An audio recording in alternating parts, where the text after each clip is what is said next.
ആർത്താറ്റെ കൊലപാതകം ആസൂത്രിതമെന്ന് കണ്ടെത്തൽ. കൊല്ലപ്പെട്ട സിന്ധുവിന്റെ സഹോദരി ഭർത്താവ് കണ്ണൻ എത്തിയത് ആയുധവുമായെന്ന് പോലീസ്.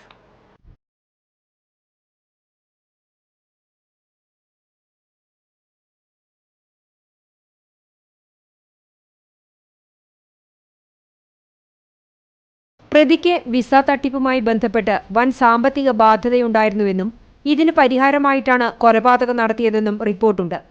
മുതുവറയിലെ വീട്ടിൽ നിന്ന് പ്രതി കണ്ണൻ വൈകിട്ട് 6 മണിയോടെ പുറപ്പെട്ട് ആർത്താറ്റ് സിന്ധുവിന്റെ വീട്ടിലേക്ക് രാത്രി 7 മണിയോടെ ഓട്ടോറിക്ഷയിൽ വന്നിറങ്ങുകയായിരുന്നു.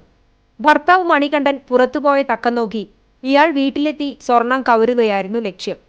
ഇതിനിടയിലാണ് സിന്ധുവിനെ കൊലപ്പെടുത്തിയത്. അടുക്കളയിൽ പണിയെടുത്തിരുന്ന സിന്ധുവിനെ മൂർച്ചയേറിയ ആയുധം ഉപയോഗിച്ച് കഴുത്തിന് വെട്ടുകയായിരുന്നു. കൊലപാതകം നടന്ന് 1 മണിക്കൂറിനുള്ളിൽ നാട്ടുകാരുടെ സഹായത്തോടെ കണ്ണനെ ആനായിക്കൽ ചീരംകുളം ക്ഷേത്രത്തിന് സമീപത്തു നിന്നും പോലീസ് പിടികൂടി. തിങ്കളാഴ്ച രാത്രി 8ഓടെയാണ് കൊലപാതകം പുറത്തറിയുന്നത്. ഭർത്താവ് മണികണ്ഠനും സിന്ധുവുമാണ് വീട്ടിലുണ്ടായിരുന്നത്. ധാന്യങ്ങൾ പൊടിക്കുന്ന സ്ഥാപനവും വീടിന് സമീപം പ്രവർത്തിക്കുന്നുണ്ട്.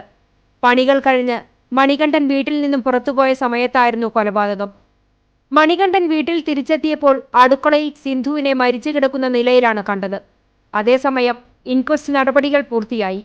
തൃശൂരിൽ നിന്നുള്ള വിരലടയാള വിദഗ്ധൻ ബാലകൃഷ്ണന്റെ നേതൃത്വത്തിലുള്ള സംഘമാണ് പരിശോധന നടത്തിയത്. CCTV news Kunnamkulam.